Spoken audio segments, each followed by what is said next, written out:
একটু একটু ভেবে দেখবেন আপনারা, একটি মানুষকে যখন আপনি মারবেন রাস্তাঘাটে, তখন মারার আগে চিন্তা করে দেখবেন আপনার যেই ব্যক্তিকে মারলেন সে তো মরে গেল, কিন্তু আপনি ভেবে দেখবেন যে আসলে আমি এটা সঠিক করলাম কিনা।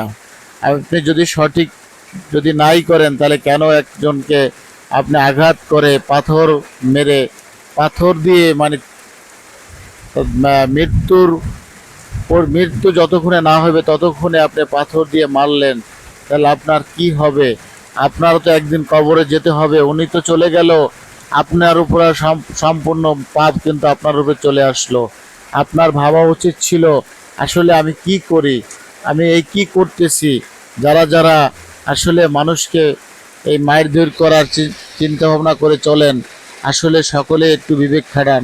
আপনার আমি কতদিন শক্তি থাকবে? এই শক্তি আর আপনার আমার বেশি দিন থাকবে না।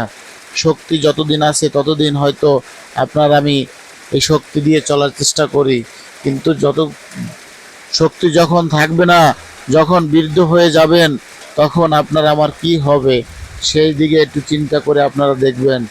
আসলে আজকের আপনার শক্তি আছে, কালকের হয়তো আপনার শক্তি থাকবে না।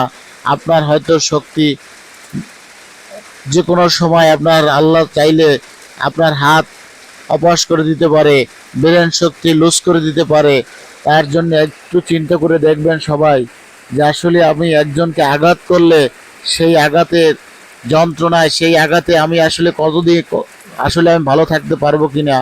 ওই মানুষটা তো চলে গেল, কিন্তু আসলে আমি আমি কি করলাম? আমি ভালো কাজ করলাম কিনা? আমি ভালো পথে চললাম কিনা?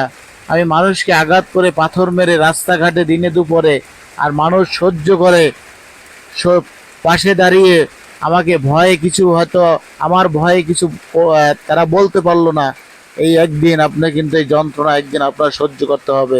আপনাকেও হয়তো এইভাবে মরতে হবে, না হয় আল্লাহ বিচার করলে আপনার অঙ্গ প্রত্যঙ্গ সব কিন্তু অবশ করে দিয়ে আপনাকে বিছনায় কেন কোথায় মারা যাবেন তাও কিন্তু বলতে পারবেন না। তাই আল্লাহকে ভয় করে সব সময় চলার চিন্তা ভাবনা করবেন। ক্ষমতা কারো চিরস্থায়ী না, ক্ষমতা আজ আছে কাল আপনার থাকবে না। তাই সেই ক্ষমতার ব্যবহার আপনারা করবেন না। ক্ষমতা যতদিন আছে ততদিন আপনি সঠিক পথে চলার চেষ্টা করবেন। সঠিক পথে চলে আপনার ক্ষমতাকে আপনি এমনভাবে ক্ষমতা দেখাবেন না যাহাতে আপনার কালকের আপনার পশ্চাতে হবে। আজ অথবা কাল আপনার পশ্চাতে হতেই পারে। ক্ষমতা চিরস্থায়ী না, জোয়ার ভাটার মতন ক্ষমতা।